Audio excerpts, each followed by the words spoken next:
խնդիրը իրականում վերաֆորմատավորման մեջ է, վերատեսության մեջ է այդ հարաբերությունների։ Դուք կողմ չեք ռուսներու հետ թշնամության, այսպես գուրապար։ Եթե թուրքերի հետ հարաբերությունների կողմ ենք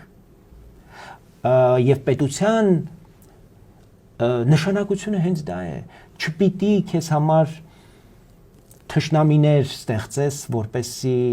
քեզ ոչնչացնեն, որպեսի այո, փակես դռները ու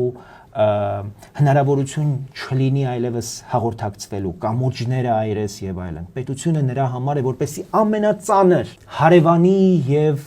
որևէ երկրի հետ կարողանաս խոսել, որովհետեւ դու պատասխանատվություն ունես ժողովրդի առաջ, ովքեր քեզ քվե են տվել, ովքեր քեզ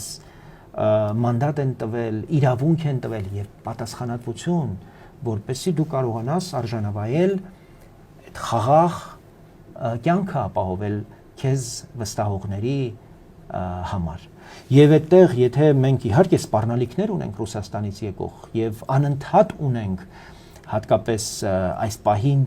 ոչ ուղիղ ռազմական տեսքով, բայց կրկին հիբրիդային պատերազմի էլեմենտներ կան։ Այդ խոսքերը Բաբաջանյան։ Եվ այդտեղ բանալի բառը հիբրիդայինը չէ, այլ պատերազմը, իսկ պատերազմը ովքեր են վարում միմյանց միջև, թշնամիները։